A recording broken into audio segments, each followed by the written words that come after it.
Yo guys, what's going on? Ace is here today with another video. In today's video, we are going to be talking about Modern Warfare 2 and the community update from Beta Weekend 1. Long story short, if you don't want to listen to the entire video, Infinity Ward does not give a shit about our feedback, and we are talking to an empty room. But let's talk about what we have in this community update. I have not read it all, but I have read what they have said about Dead Silence and what they have said about red dots on the minimap.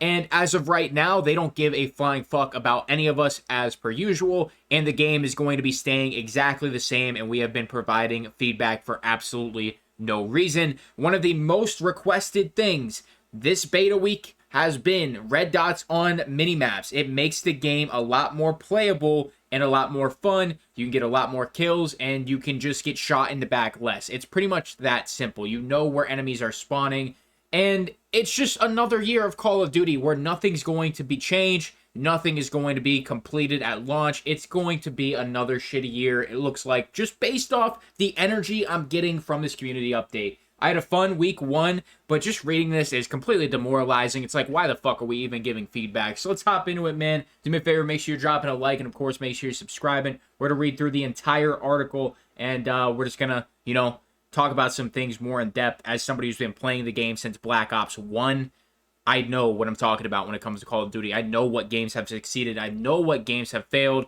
and, I don't know who the fuck's giving feedback and reading feedback, but it's the wrong people. So, hello Modern Warfare 2 players. It's been amazing to see so many of you hopping in a weekend one of our multiplayer beta on Sony platforms, and look forward to many more of you joining us for weekend 2 across all.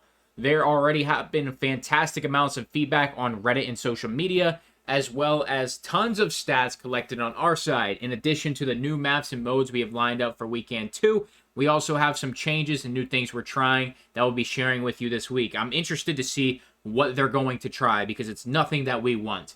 So, we have throughout weekend 1, we played the game, watched the game being played, read your feedback, and talked to many of you.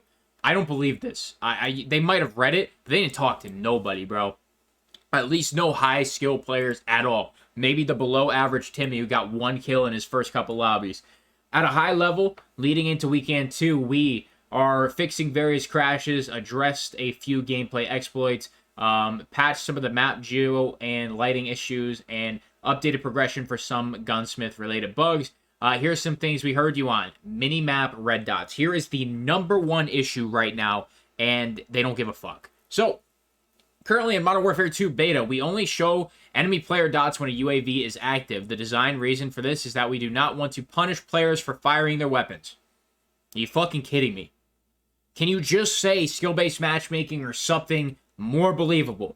This is the worst reason I've seen in COD history. We don't want to punish players for firing their weapons. What do you fucking mean? It's a shooter. You shoot at your other fucking players. If you shoot your gun, you should know where you're being shot at from, minus audio cues. It doesn't make any sense. We also want players to actively search out the origin of a gunshot versus just traveling directly where the dot is on the minimap. That's great for DMZ, not for regular multiplayer. We continue to gather feedback on how the game is playing in regards to this topic.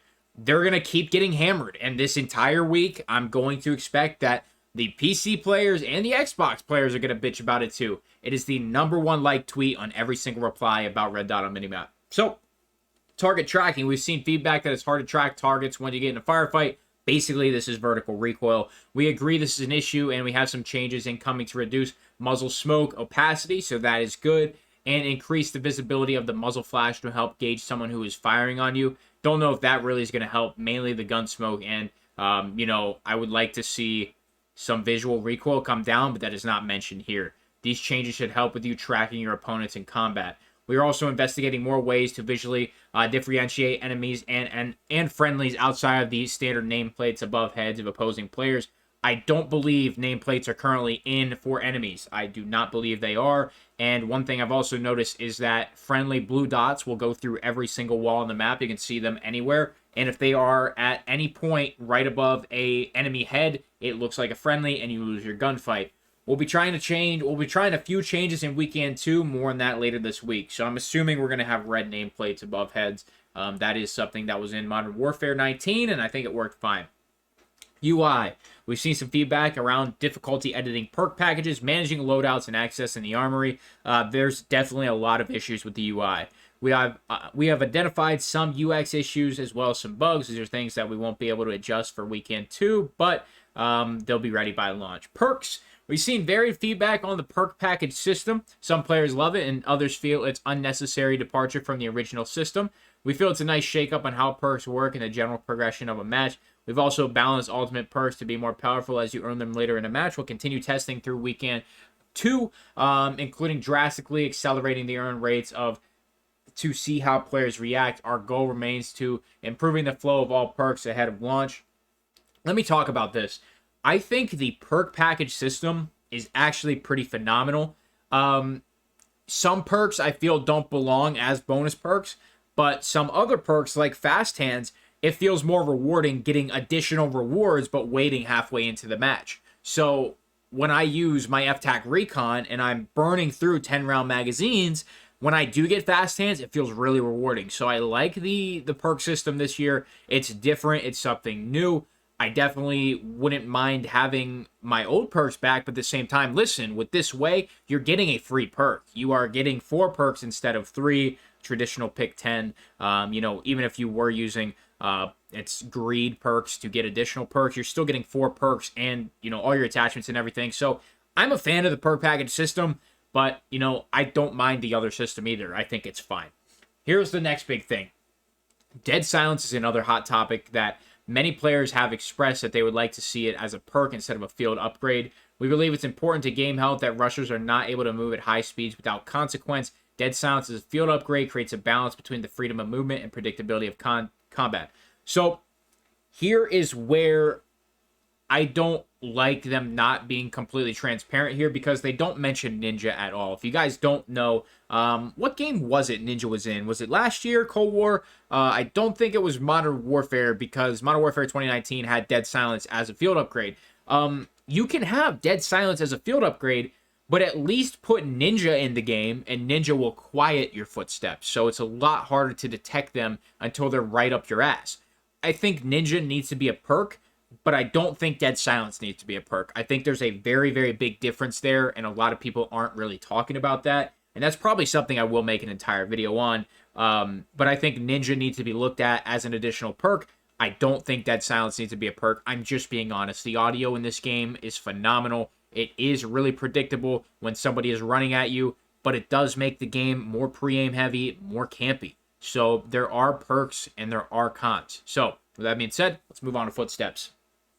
Footstep audio in week 1 of the multiplayer beta was very high, giving players long-distance directional information about enemies. For weekend 2, we have some changes coming in. We are reducing the range of footstep audio for various player movements, state, jog, sprint, and tactical sprint. This will help soften the cost of moving around the map. The second change is that the enemy and friendly footsteps are now distinct. This should help players better understand what's going on around the battlefield.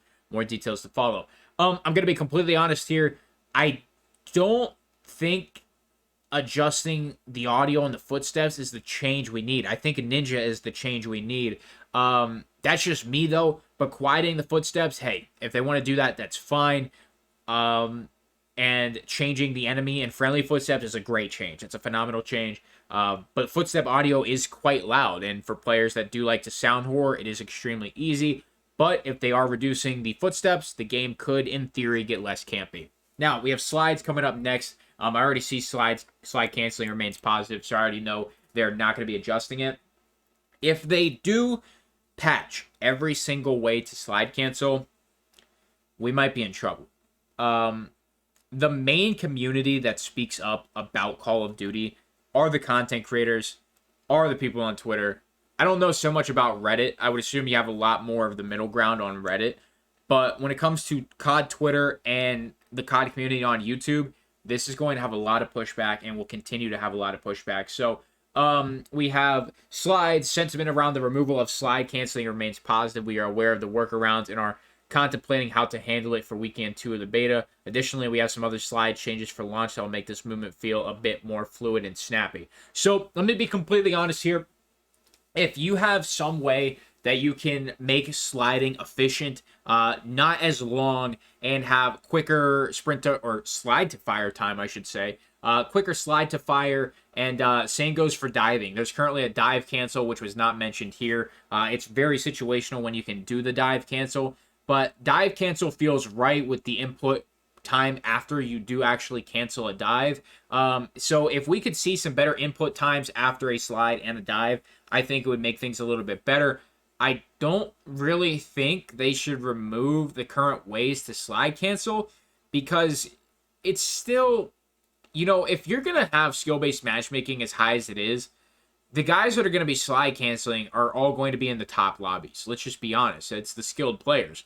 Guys that are not are going to stay in their lower skill brackets, and they're not even going to encounter it. And if they do encounter it, it won't be as frequent as some of the top players with the top movement. So nothing about skill-based matchmaking in here. There's a lot of other issues that weren't mentioned at all, but we will just have to see what changes are implemented in the 2 days that we do have off here.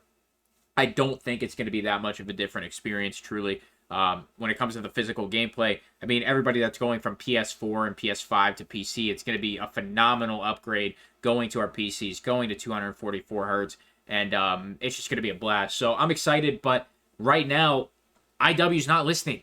They are not listening. They are not listening when it comes to some of the core things we do want changed. I'm going to have a video about my week 1 impressions here within the next day or two, before weekend 2, of course. But that's going to be it for now, guys. Thank you so much for stopping by. I'm out.